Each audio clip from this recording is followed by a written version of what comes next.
Hello, everyone. My name is Megan Dutet. I'm California Relief's Education and Communications Program Manager. Welcome, everyone, to Learn Over Lunch with Ojai Trees. We started the Learn Over Lunch series about 4 years ago as an additional peer-to-peer learning opportunity for our network, which consists of over 85 nonprofits and community groups all over California. And Learn Over Lunch is meant for folks to share, organizations to share about what great programs they're doing, to share best practices. And it gives us a way to learn from each other during discussions, which we're going to have that opportunity later today. You can learn more about our Learn Over Lunch series by going on our website, californiarelief.org/LOL, to see upcoming programs as well as recorded previous Learn Over Lunches. So check that out if you're interested. So today, I have the honor and privilege of introducing you to Jan Scow. He serves on Ojai Trees Board of Directors, and he's also owns his own business. He's a consulting arborist in Ventura as well as Santa Barbara counties. And today, he's going to be sharing about Ojai Trees Tree Walk program, their Tree Talk program, as well as some additional educational program offerings. So with that, I'm going to turn it over to Jan. Thank you so much for being here and sharing with us today, Jan. Thank you. Thank you. So a little bit about Ojai Trees. We are a small community-based nonprofit in the small town of Ojai. We serve the Ojai Valley, which is maybe 20,000 people total. When I say small, we are composed of a board of directors, which I think currently is 8 people. We do our primary goals are improving the urban forest through planting and education. So, and I'm really hell-bent on education myself, which will become obvious. I would like just to clarify. So basically, we're going to get through as much of this as we can in the allotted time. I'm going to talk about the tree walks, which was the initial subject you signed up for. Tree Talks, which is a pilot program we're just launching. And then if there's time, I'll talk a little bit about the community tree planting program that's been the mainstay of Ojai Trees for many, many years. At the end of each of these sections is when I would like to deal with questions. So I would prefer not to try to interrupt what I'm saying in the middle of what I'm saying and wait till the end, and I will ask you for questions at that time, if that works for everybody. Okay, so tree walks. Tree walks are an educational program that we started maybe a couple of years ago. I am the sole walker, if you will. I'm sort of the subject matter expert on the Ojai Trees board. I don't do a lot of administrative stuff, but I'm the tree guy, I guess. So many things to be learned about this. First of all, advertising is critical, and we do that in primarily 3 different ways. It's on our website, and we keep the tree walk portion of that updated as the tree walks are done, and there's a schedule there, so anybody should be able to go find when the next tree walk is. We also, not we because I don't do it, but several people on the board help with social media posting. And thirdly, we put an ad in the local newspaper, and they're so sweet, they give us a discount. So that's a good thing. In fact, maybe it's even free. So we get the word out any way we can to as many people as we can. And it seems to work pretty well.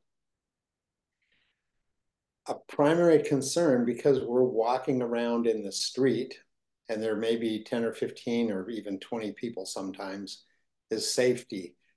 So on the website, in order to sign up for a tree walk, you have to complete a liability waiver. And that's kind of that's just the way in. If you don't do that, then I don't get your name. and I don't know you're coming. And at the beginning of each walk, I kind of take roll and see who's there that didn't actually sign up and sign the waiver.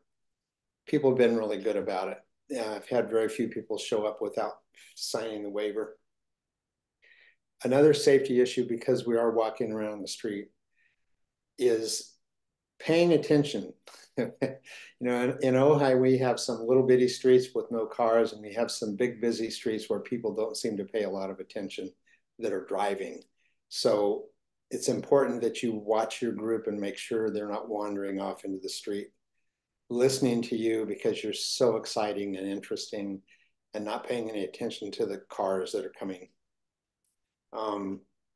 Also, we do say no dogs. Dogs are extremely distracting. So I would suggest not inviting dogs on your tree walks if you decide to do them. We do allow children. There's been, I believe, one infant, one baby in arms. I don't think there's been any other children, which is kind of a shame. It'd be nice to see some teenagers, some young people, and get them interested in trees. That's kind of our mission here amongst all of us, I think. So the frequency of tree walks, in the beginning, we started out doing it every month on a given day of the month.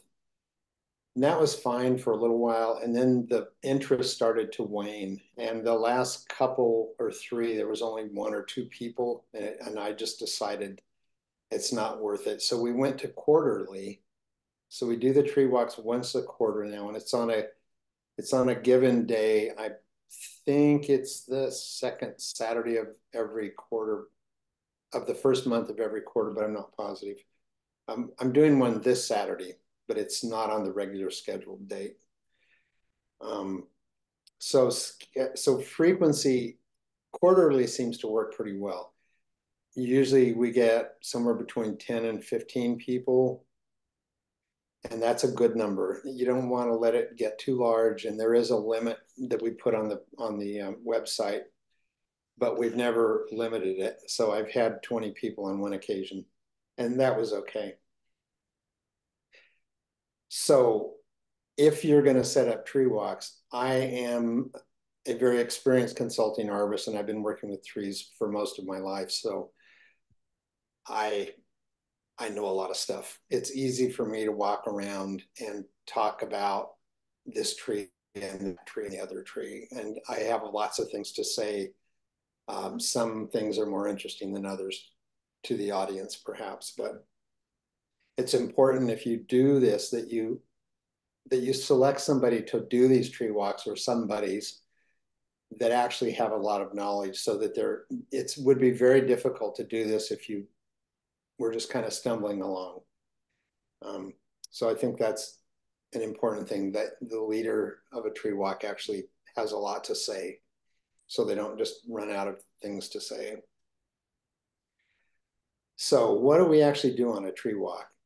So I wander around. I start at my neighborhood. It's on a Saturday morning at 10 a.m. That seems to be a really good time for people. In the summertime, when it's 117 in Ojai, you might want to start earlier, or in Sacramento, or these other really hot places. And 10 o'clock seems to work pretty well in general, though. So Saturday morning at 10 o'clock, once a quarter, we gather. We start at my house. My house is located in a giant, beautiful urban forest. We're surrounded by valley oaks and coast live oaks and many, many other species. So I don't have to work too hard to find trees. And I just sort of wander aimlessly through the neighborhood, looking at trees, looking at things in the trees that are significant, and pointing out important things like bad pruning, safety issues. If I see a tree that looks like it's at risk of breaking or falling, I'll point that out, and I'll tell people, how to think about their own trees. It's like, if you see something that worries you, maybe you should talk to somebody about that, because it might be a problem. We do a lot of species identification, so that I can teach people different species of trees. And it's amazing how much people like that. Somebody will say, oh my gosh, I've been looking at that tree for so long and I always wondered what it was. So it's really, that's a good thing. Um, just an endless amount of topics depending on what we see and where I wander. Questions are really good and I encourage people to ask questions during these walks. It's amazing some of the questions that come up. It's like, wow, I've never thought of that before. That's a really good question. Sometimes I can't even answer the questions. Sometimes, though, somebody will ask, they will come with a mission. They have a situation in their yard, they've got to resolve it, and they've got a really complicated question about a specific situation in their yard, and that may not be relevant to the group. And so when that happens, I will usually tell somebody, why don't you talk to me when we're finished? Because that's not really a group appropriate question. So that's kind of the bare bones of the tree walks. They've been really successful. I've even had a few people that have come on 2 or 3 different tree walks. And then we've had, like I said, one babe in arms, several youngish couples in their 30s. I'm not young, so 30 is very young to me. But no children, unfortunately. I guess that pretty much covers the tree walk. So questions now would be welcome. If anybody has a question about Ojai Trees tree walk program, about how they're doing outreach, anything like that, feel free to either put your question in the chat, or if you want, you can raise your hand virtually or via camera, and I'll call on you. You mentioned, I have a question, I'm just going to start off. You mentioned that you try to advertise on in your local paper and on social media and all that good stuff. Is there, within your board, do you have certain duties that folks are kind of helping with the marketing side of things, and how much time frame do they start announcing it, and what does that look like? Is there any advice on that front of trying to get your stuff marketed in the local paper versus doing it on social media, that kind of stuff?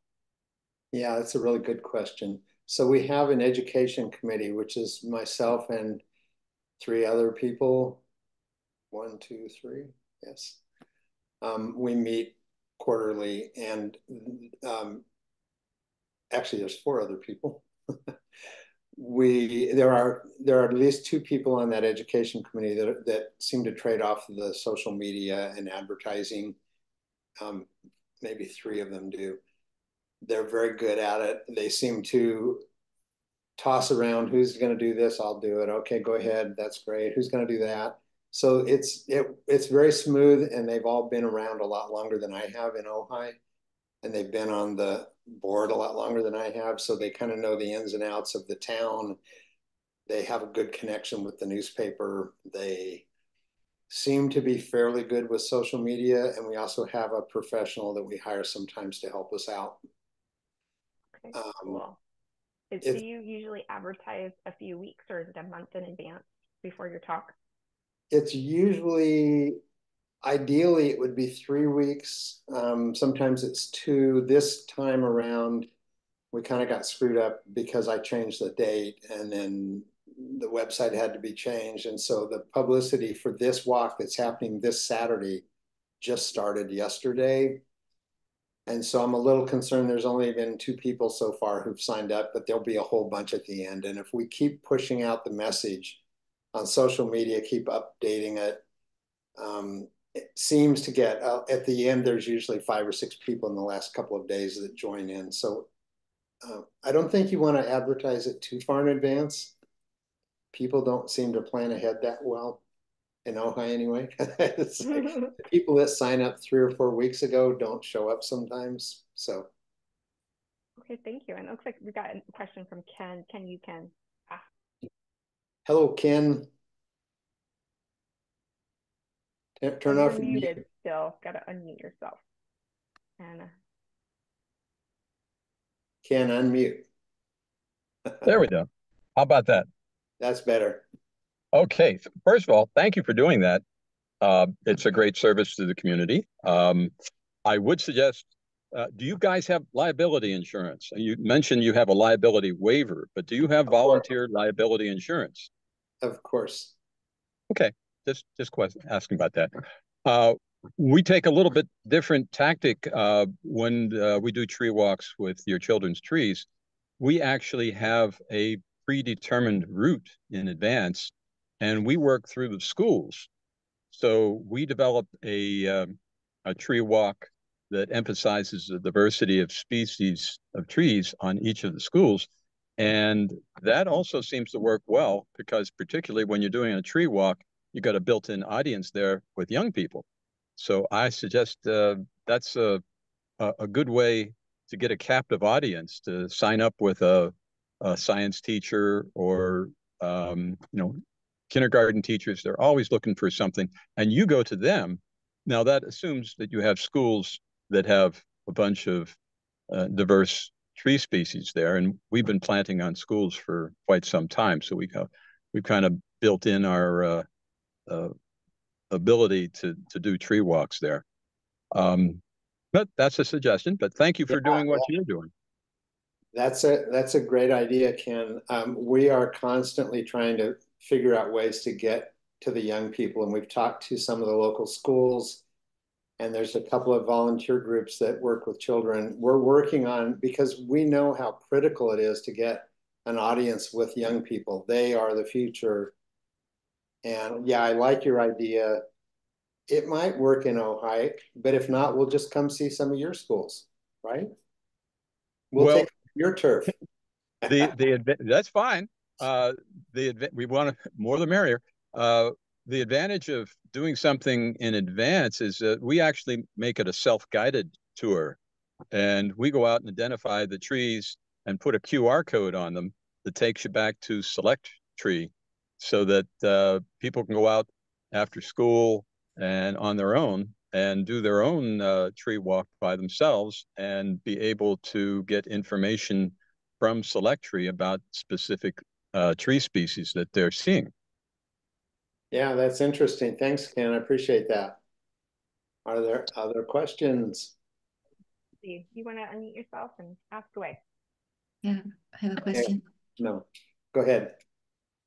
Oh, hi. Thanks, Ken. Do you provide then it sounds like you provide a physical map for the children? Yes, it's on our website, yourchildrenstrees.org. We have 17 different schools where we have tree walks, and we're trying to add more. That's great. I'll check it out. Thank you. Yeah, and I'll put that in the chat. I think that's really interesting. A lot of network members that I'm aware of that do have some kind of self-guided free walks as well, and I can put some examples in the chat. Is there any other questions for Jan regarding Ojai's tree walk program? Any questions about that? Okay, well, I don't see any. Oh, Debbie, do you have a question? Yeah, I didn't know how to. I just turned on my video. I didn't know how to. Quite all right. Go ahead. Raise my hand.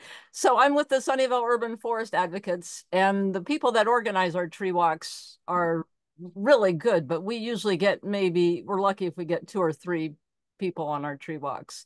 But there's always a little list of all the trees. Our tree walks are held in parks in Sunnyvale each month, and we give the participants a list of trees, and we go around and we have predetermined which trees we're going to cover and talk about. But my question is how to get more people out, and I guess it's just advertising. We probably are not. We advertise it in our newsletter and our neighborhood groups, but that's probably about it. I wanted to say the one tree walk where we get like 20 or more people, we have an edible tree walk every year.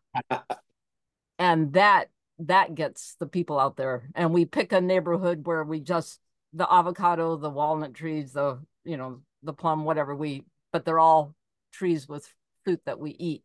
And people like that one. Right. Yeah, that sounds good. Is that Yeah, publicity is certainly the clue. I mean, that's essential. If you, and I don't know, that's the struggle for us always, is how to get the word out about things. And that goes on with our tree plantings as well. It's like just getting people involved, getting the word out so that people notice. And that our media market is not the way it used to be. It's so diverse, and it's hard to know where to go to reach the most people that are interested in trees. But yeah, okay. Thank you. Shall I go on now? Yeah, if you want to move on to your, we got one other question from Karen. Hi, I work with Jan at Ojai Trees, and I just want to say that putting the word out is like, hi, Bob. It's just, and by the time you get sick of hearing it over and over and over again, people are just beginning to hear it for the first time. So repetition, not feeling, kind of putting it out there on a constant basis is like the key. Yeah. Yeah.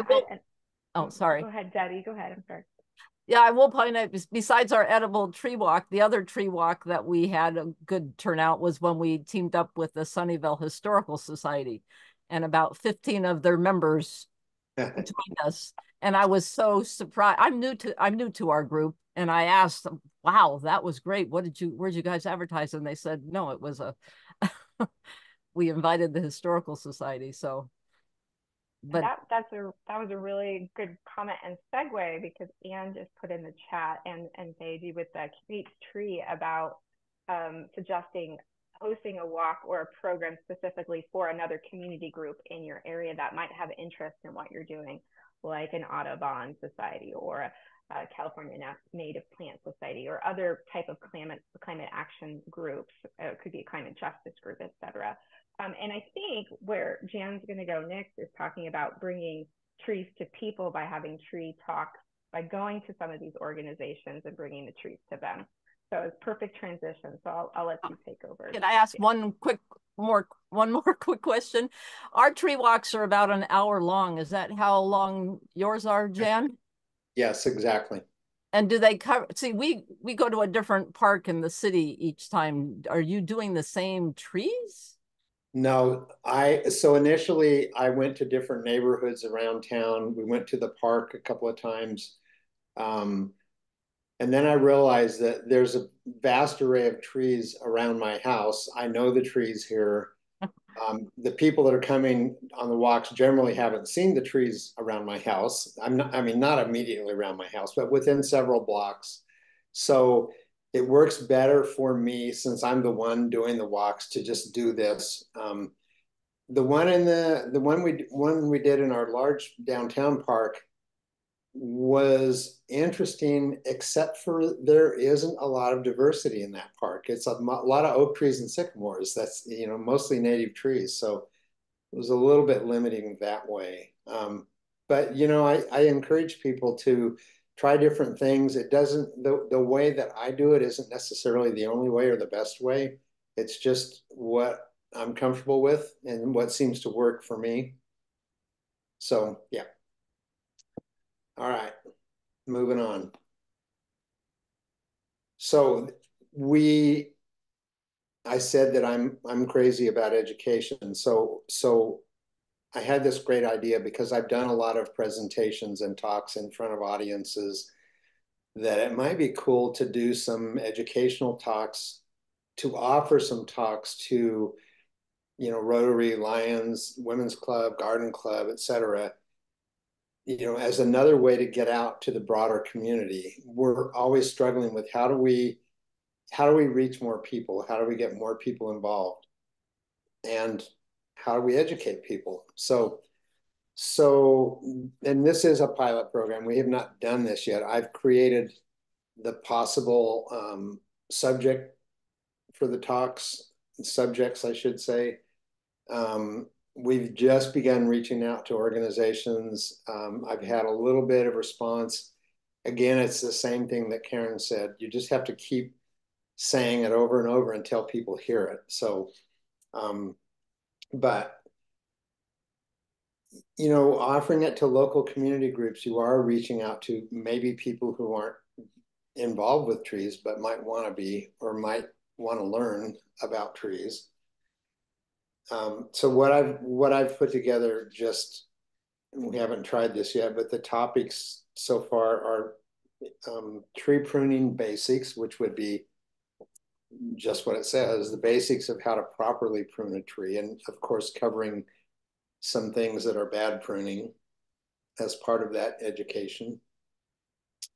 Another topic would be hiring horticultural professionals, kind of the do's and don'ts and things you need to look for when you're hiring somebody, whether it's a landscape gardener or someone to prune your tree, or a consultant, or anything to do with horticulture. Do they have insurance? Do they have adequate training, etc.? Things to watch for.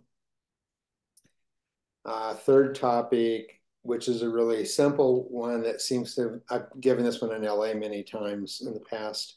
A dozen things everyone should know about trees. And that's a short and simple one.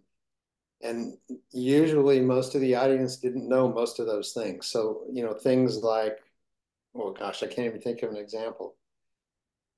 A dozen things everybody should know, but most people don't. Maybe one of those might be don't top trees, but that's an obvious one. And then another one that I think might be interesting is how to select trees at the nursery. What do you need to look at? What do you need to be aware of? It's amazing how many people buy material from nurseries that is just substandard, has built-in problems. And if people are educated and they know better what to look for, what to do and not do, that's really useful information too. So how much time do we have left? 15 minutes or none? We have got 5 more minutes, and then we were going to do a group discussion, and some of these things, like our questions, I think will go into the group discussions I have for everybody. Okay, I think I just want to give a quick shout out to the main focus of Ojai Trees for many decades, which is community tree planting. Basically 4 times a year, twice in the spring and twice in the fall, we gather. We reach out to the community and ask people, would you like us to plant a tree for you? And we help them select the tree. We help them select the location to plant the tree. And then we reach out for volunteers to help plant the trees. And these are not the same people as we're getting the trees for. So we do a brief consult to assist in the decision of what tree to plant. The resident chooses the species that they want, and we order it and we deliver it. And the cost is nominal. It's about $110 for a 15-gallon tree with stakes and tree ties. So they're getting a bargain and free labor. The good thing, there's a bunch of good that comes out of this. The people that are receiving the trees learn about trees. The people that are volunteering to plant the trees learn in particular about proper planting and staking, which are things that are often done incorrectly. And it helps to grow our organization, or at least it has in the past. We're wondering if it's getting tired, and we're trying to figure out a way to revitalize it. But so, okay, that's pretty much the pitch on that. That's been a mainstay of Ojai Trees from the beginning. And I am finished now. Okay, great. We had a question about one of the talks that you mentioned in the chat, about a dozen things that others should know about trees. And I don't know, do you have an outline or some of those topic points that you've given that might be helpful to share with the group following the presentation as an idea? I can, you know what? In the future. Yeah, let me share that with you when we're done. I don't have it accessible right now, but yeah, I can send you that. I would imagine watering trees is probably one of the talking points, especially given extreme heat and the need to focus on that, and with drought and everything else. So yeah, the favorite thing, my main pitch on things people should know about trees but don't is quite simply, trees do not need to be pruned. Trees get pruned because people need them to be pruned. And sometimes that's about safety. Sometimes it's because somebody knocked on your door and said, your tree needs to be pruned. So anyway, that's just one of the 12 things I remember. But I'll send you a list. Yeah. Okay, great. Does anybody else have any questions about the proposed new tree talks? Does anybody else in the group do tree talks where they bring their organization to other groups to do presentations and share a little bit about what you're doing with other groups in the community? So this is Robin Mitchell, and I don't somehow have the ability to raise my hand. I can't find the right icon. But I did have a question. You know, once you plant those trees, you've done all that. What about watering them? Because that, you know, for the first 3 years in our city, I'm in Northern Cal, in the East Bay in San Francisco Bay Area. And our city does kind of a similar program, but through the city. But then they ask the owners, the people that, you know, had the tree planted or whatever, to be responsible for watering the tree for the first 3 years before it gets established. So does your group do the watering? It seems to be a big sticking point. That is a huge sticking point. So there's two different situations here. The actual volunteer tree planting is almost always done for a private homeowner or a business, and they are responsible for watering, and we tell them how to maintain the tree and how to get it, you know, how to make it survive long enough to establish. Now, if the homeowner doesn't do that, then there's a problem, and we can't monitor the hundreds and hundreds of trees we've planted. But in general, I think most of those trees survive. I think in most cases, I'm not involved in the tree planting, so I can't say for sure, but I think that's the case. The other situation, though, is city trees. We have gone round and round with the city of Ojai trying to figure out, we said we will water the city trees that get planted if you will let us use your water truck. And they said, oh, great. And then it's like, oh, no, the city attorney said, no, sorry, liability. You cannot use our water truck. So I think right now, the city is responsible for watering the trees that we plant for the city. And these are obviously public property trees, mostly on the streets.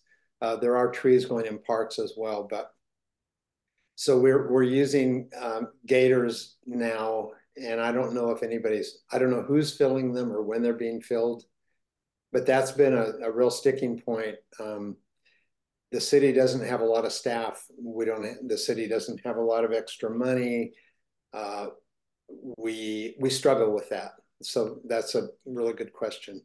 Yeah, we have that exact same problem in where I live, that I was trying to convince, I'm on the urban forest committee at our city. I was trying to convince them to buy a water buffalo that maybe volunteers could use, and they took it off the budget for the next year because the city's cash strapped, and who knows if they would really let us use it. And it really limits the number of trees that can get planted.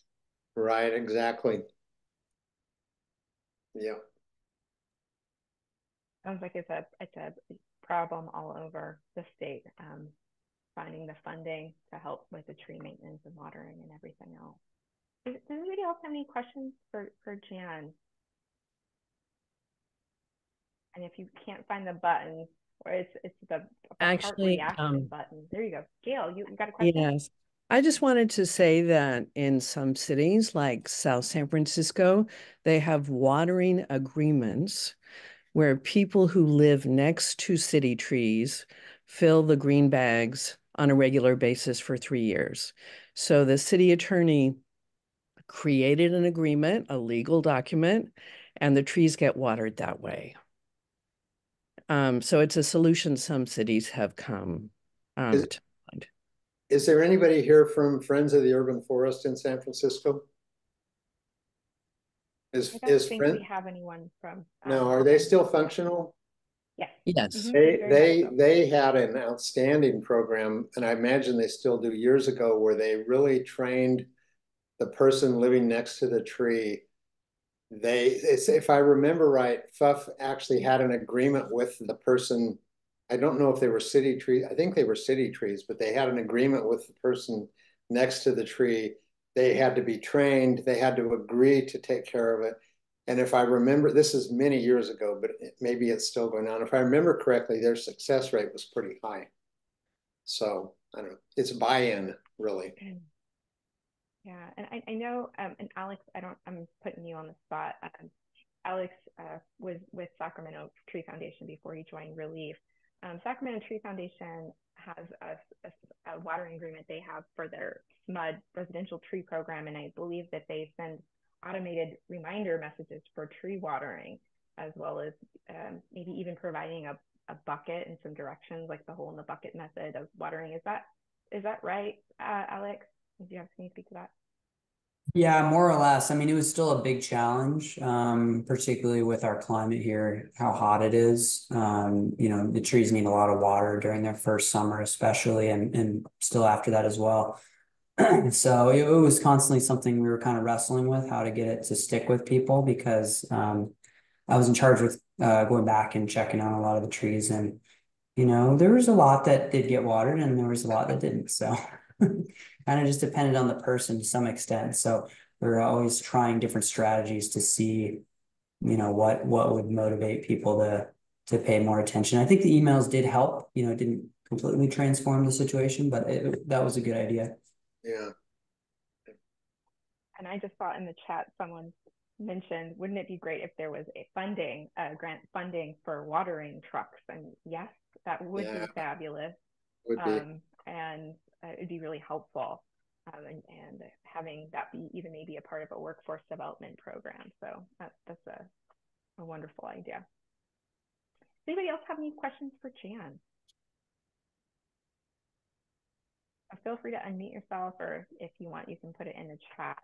I'm going to give you another moment and see if there's anything that pops up. Okay. I'm not seeing any, but I thought we could transition to a full group discussion.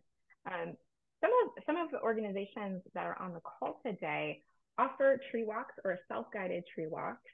And I am curious, to those of you that have this program, if you would feel comfortable sharing a little bit about how your program looks, and then is there a specific target audience or themes that you cover that you think is really important, or perhaps even tree stories that are most powerful or interesting to your audience? So if there's a specific tree species, or maybe there is a specific you know, analogy or technique that really helps connect your audience to care about and care for the tree, or even get involved in your organization. So if you have something that you're willing to share to the group about what that you do as an organization, I think everybody would very much enjoy hearing about it. So.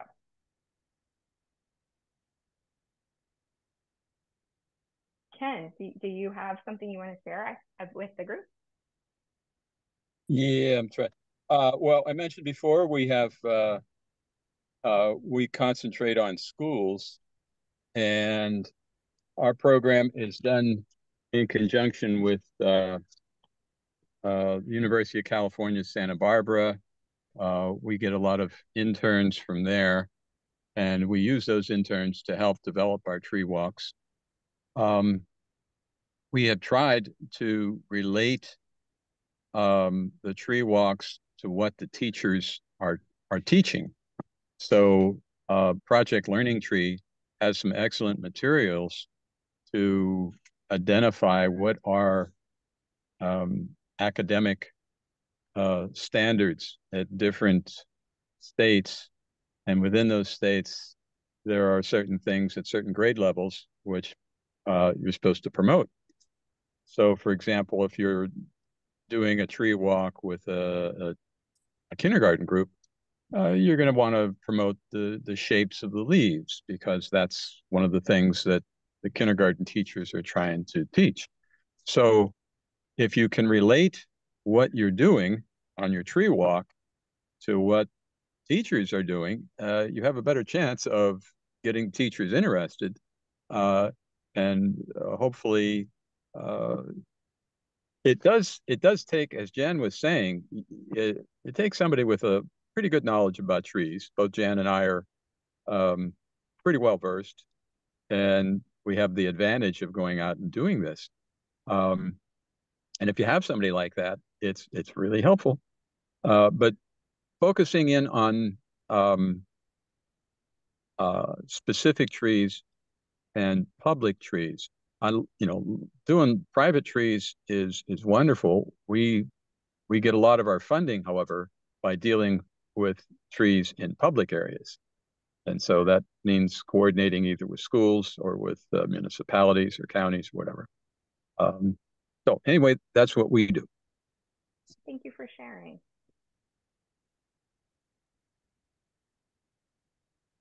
Yeah. Robin, thank you for your comment in the chat. She said it would be nice to have some of this information compiled on Relief's website. And so I appreciate you putting that out there. In addition to the webinar today, I think we can absolutely create a site that kind of connects folks to other network members and what they're doing across the network. There's a lot of great examples of tree walks, self-guided tree walks, how people use the educational signage to help explain the parks, trees, and all that good stuff. So thank you for that comment, and we can put that on the to-do list of helping kind of create some of these tools and links to what people are doing across the network. Robert, you've got a comment to share, so feel free to, the floor is yours. Can you hear me? Okay. Yeah. Great. We're in Roseville, California. We're the Roseville Urban Foundation Group. We mainly work with the city to plant in open spaces. And my president is online with me also, Patrick. The thing that I wanted to offer to the group is always about cross-marketing. I've just started a small effort for our plantings where the city of Roseville has been installing bird perches. I don't know the other way to say it. Bird perches is basically places for birds to land. And so we're cross-marketing to a conservancy that basically has information about the birds in the area. And so again, always trying to reach out, maybe just not trees, but also other areas that people would be interested in to draw different people to the benefits of planting trees. Is another way to think about broadening the audience. Thank you for that. And your comment is really kind of hits it on the nail, is that, whether it's a tree walk, a tree talk, or even if it's the pre-planting event, those are very much educational opportunities to share with folks about the benefits of trees and broaden the public's awareness and understanding of what urban trees provide us, right? And I think one of the elements that I think that would be helpful maybe to some of you who are interested in creating a tree walk or talk program is a resource that helps me as a young professional. I was a park ranger with the National Park Service, and I was an interpretive park ranger. And so it's kind of a funny term, interpretation, but basically it's a communication strategy that helps connect your audience with the resource, whether that be trees, a historic site, an aquarium. It doesn't matter necessarily the object that you're talking about or the place that you're talking about. It's helping find relevant information and helping them have your audience have a broader understanding and awareness and inspire them to engage with the world around them. And so one of the things that I think that may be helpful is the national, there's an organization called the National Association for Interpretation, and I'm going to put their website in the chat. And what I think would be perhaps helpful to folks is they have a program where you can become a certified interpretive guide. And it's open to anyone. It does cost a certain amount of money, but it helps individuals who may be interested in giving talks or programming walks, that kind of thing, strategies for techniques of communicating with your audience to help connect the mind and the hearts of people to the resource and that mission-based organization, whatever it is that you happen to be doing. So I think that might be helpful to you.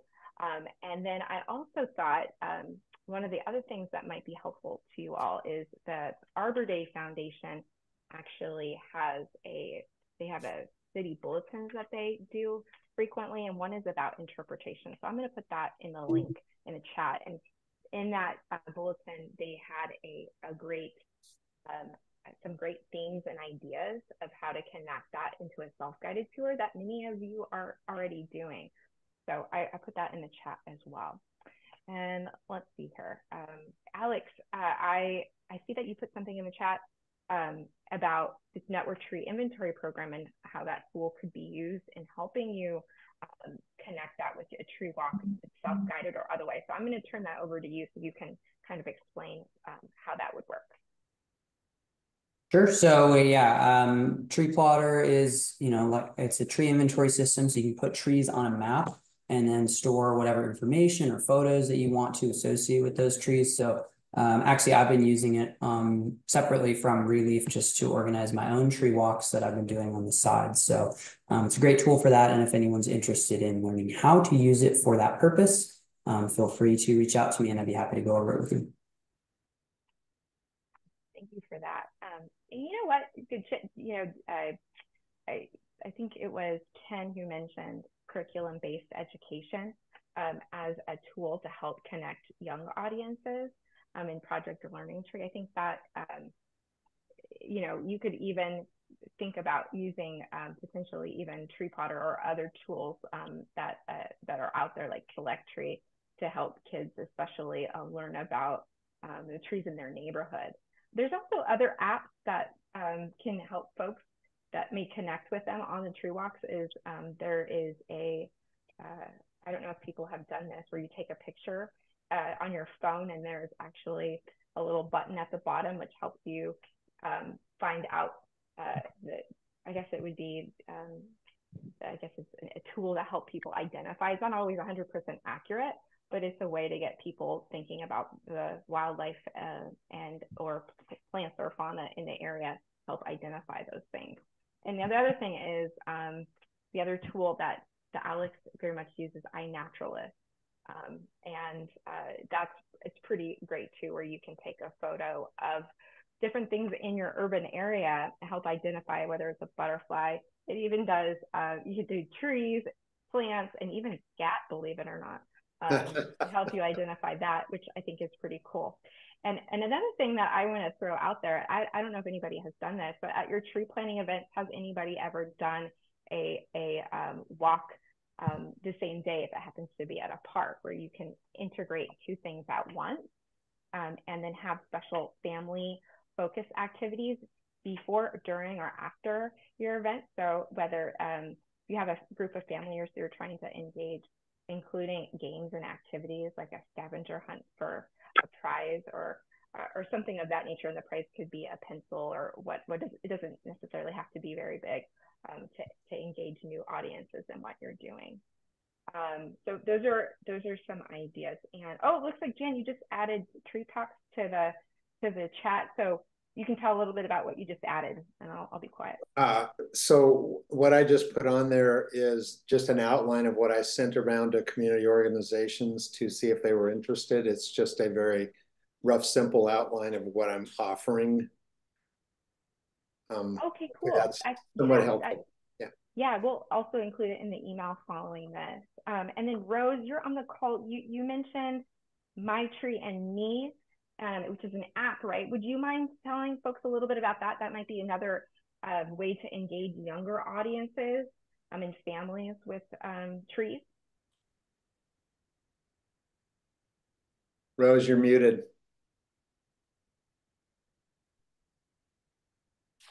Oh, the audio is not working. Okay, so it's a fun app that has kids puzzles and it connects to Select Tree for tree species details. Oh, that's cool. You got audio back. Yeah, I think I walked away for a minute because of these little earbuds I use. So the Britain Fund was part of a climate action grant with California Urban Forest Council and others called Amplify the Urban Forest. And we worked with Harvey Mudd University in Claremont to develop an app for small children called My Tree and Me. And since that, we started it long before COVID. And obviously, so many things have changed technologically since then. It's all been updated, and it's on the link tree that I put in the chat here. But it's really fun. What they did is it has one thing that a kid anywhere, say you're you're like a 3 to 5 year old, it's a 12-piece puzzle. But if you're a 10-year-old, it's a 25-piece puzzle. And you put the puzzle together on the screen, it shows you the picture of the tree, and it links to Select Tree, gives you all the details. Then it has all kinds of other fun stuff you can do in your neighborhood. It's a fun introduction to trees for kids. Cool. Well, thank you for sharing that resource. And speaking of additional education resources, on our California Relief website, and I'll note that in the chat, we have an Arbor Week educational resources, but it can go beyond Arbor Week, obviously. And there's some free activities on Project Learning Tree that we mentioned earlier that might be beneficial for you to include in any type of programs that you're trying to gear towards from kiddos. And then we have some examples of curriculum developed by our friends and network members as well. So that might be something to take a look at that you may be able to include, incorporate, or even share with your network. Hey, Megan, that link went directly to me instead of the group because I had messaged you. Sorry, sorry about that. My bad. Thank you for letting me know. I didn't change the settings. Okay, let's do that again. Is there any other resources, ideas that anybody wants to share about anything that we discussed today?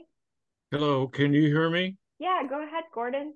Okay, I'd like to share something that Tree Lodi did a couple of years ago as part of our Arbor Day celebration. And we partnered with a local church, and we had a setup so for part of our attendance at their choice could go for a prayer walk. And what that was is a select group of trees with a Tree Lodi member who would answer questions or talk about individual tree species that we had in the park. And then the church member would offer a poem or a short prayer. And that seemed to be a popular item, and we feel as though we're going to do it again for another activity. The other thing I wanted to ask Ken about was what does, or had you considered giving the attendants who come out for a tree walk any literature to take home? Do you have any printed materials such as a list of species that you talk about or something? Have not done that. That involves a lot of work on my part, but I can see the value in it. These are so actually impromptu and really spontaneous that it's, it's not a set program. I know many tree walks that people do are on a map and they're given specific trees. What I'm doing is much less organized than that. So it would be hard to create a document. But that would be something that could be created in another venue. For instance, with tree talks, there could be, handouts with that information, or we could do flyers for specific species of trees. There's all kinds of possibilities. So that's a good idea. Thank you. Yeah. One of the other things, Megan, you talked about the tree app that's available now. There's about 5 different apps that help identify. Maybe that would be a nice feature to incorporate to teach or offer to teach people how to use their iPhones. Yeah, a program that you can offer as that would certainly draw a different audience, wouldn't it?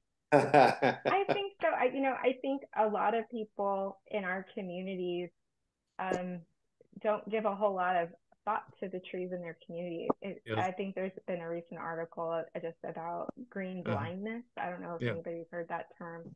And helping them see what's in front of them, right? And be more aware of urban settings are full of life, right? And trees are incredibly important to the habitat of of urban creatures, whether it be birds and otherwise, but also for humans. So helping them see that and find their interest, connecting the interests of your audience. Well, I expect there's also a lot of people that don't know how to use the QR code. And so that could be an additional instruction or feature to teach, particularly if you have QR codes to identify some of the species in the park. Yeah, and I think a lot of the self-guided tours that I've seen include QR codes to learn about the trees. So depending on your audience, they might not be familiar. That's really a helpful thing to know, right? Okay, good. Well, thank you for your comments, Gordon. Okay. Does anybody else have anything that they want to share?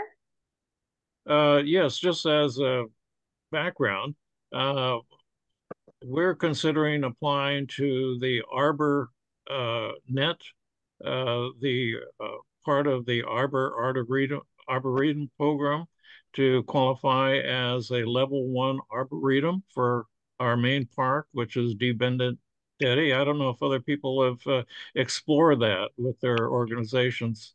Have you looked at that as an option to get more publicity for individual tree organizations? ArborNet. Yeah. Okay, I'll have to check that out. I'm not sure. I'm not super familiar with that, but we'll have to take a look. Okay. As a statewide agency, or I should say a statewide nonprofit, we're looking for our main audience is our network members, right? And so it's very different locally, and I would imagine where people are looking for events also change. Like for instance, in Sacramento, you can post certain events as organizations via our Visit Sacramento's website. So if you had something like a talk or something of that nature, you could post it on that, but it's very localized depending on where you're living. And so oftentimes it kind of just sort of depends on who and what organizations exist in your community. So I'm sure it's different from area to area. Okay. Okay, well, I'm not seeing any other hands up or questions or comments, but there's some really good things that were shared in the chat that I'm going to share out via email by Anne with Ojai Trees, and it's some interpretive resources, and I'm going to share more of them with you in the email going out. There's a lot of great information out there to really connect with your audience, and like I said, interpretation is meant to help connect with the interests of your audience, to broaden their interest and awareness, and hopefully get involved, because that's coming up with objectives and what you want to come out of your programs, like hopefully engaging 2 more people as volunteers, etc.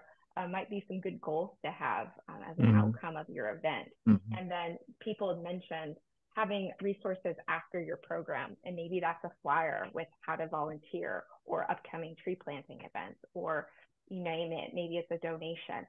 There's a lot of things that you can think about before you start your programs to help do that outreach and meet your goals and objectives of your program. And these tools, I think, will really be helpful for the person who's facilitating the talk. So I will be sure to share those, but take a look in the chat too if you haven't already. And our website is full of lots of information, and sometimes it can be a little overwhelming on California Relief's website. And we're doing our best to help figure out how to communicate the information in an easier, more digestible way. But one way that you can that can help you is in the upper right-hand corner of our website, californiarelief.org. There's a search engine. So if there's something that you want to know about, and you can plug it in there, and it will come up with those top pages that would have that information for you. And then if you also have a question, you can always reach out to me, and I'm more than happy to help you find the tool that you might need. And then there's always the network listserv. And we just had a network listserv item that went out earlier this week that posed a question that people were very helpful in responding to. So that's always an option for you. And if you don't know what the network listserv is, please feel free to contact me, and I can tell you more about it and then get you connected. So thank you, everyone. And thank you especially to Jan Scow and the Ojai Trees team for talking with us today about what you're doing in your community. And then everyone who participated, I really appreciate your feedback and the resources you shared, because that's what makes us stronger, is by learning from each other. So thank you, everyone. And I hope you have a good rest of your day, and you'll be hearing from me probably tomorrow with some of these resources. Just to say thank you again.